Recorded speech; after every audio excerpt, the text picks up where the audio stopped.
Community coming to the stage. Great lady. We all love her. You're going to love her too. Make her feel welcome. Miss Jean Kim.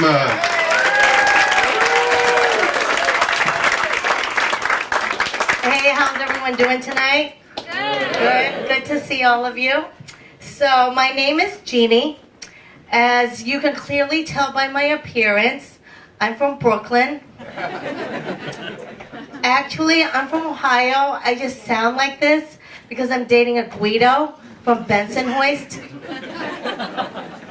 When I first met my boyfriend's mom, she asked me if I could do her nails.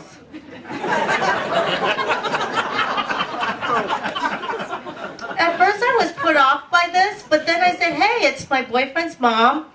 And so I gave her mani-pedi, and I dry cleaned her sweater.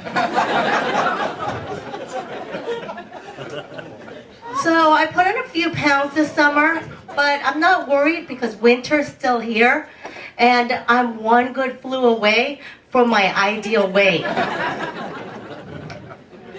So, you know what, maybe it's time to lose a few pounds when you walk in on your boyfriend masturbating to a picture of a skinnier you.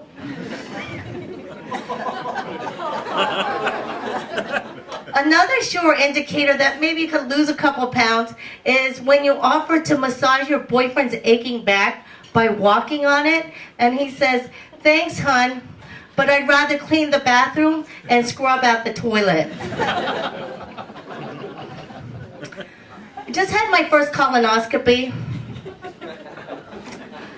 The procedure's not so bad. The lead-up's kind of sucky, though.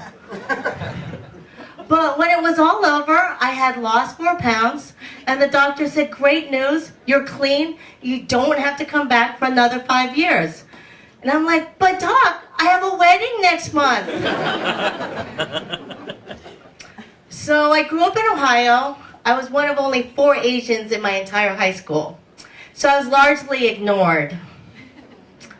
But it wasn't until I moved to New York City, the land of the Asian fetishists, that I finally felt truly appreciated and properly objectified. One of the first things I did was I joined Match.com, and I got an email back from a guy who said, I love eating Asian. I didn't totally know what he meant by this, so I asked my friend, and she said, Jean, don't you think that's kind of creepy? But I thought it was hopeful.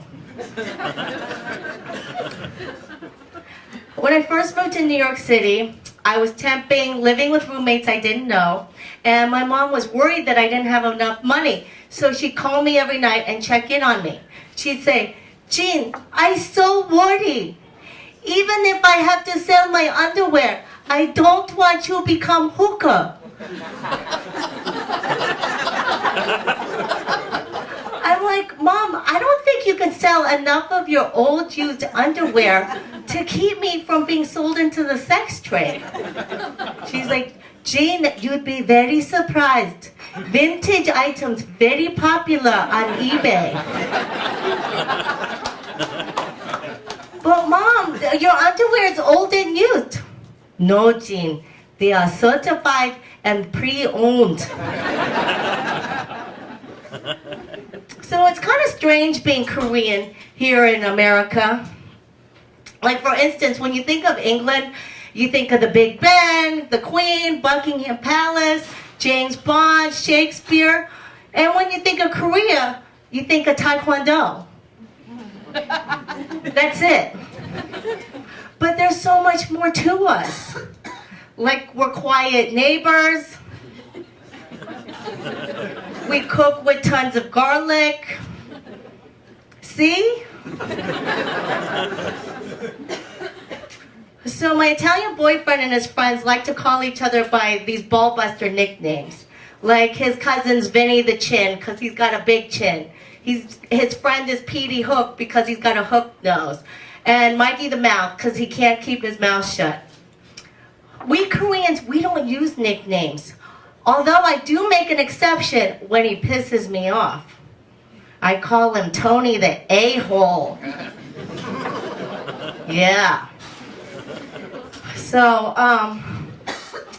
The other thing I didn't like about being the only Asian at my high school was one time in biology class, this guy comes in and sits next to me, and he says, I got a C on my test, and it's all your fault. And I'm like, what? What are you talking about? He's like, I got a C on my test. I copied off of you. What kind of Asian are you? I'm like, look, dude, I'm Korean. Copy off the Chinese girl next time. Thank you, everyone.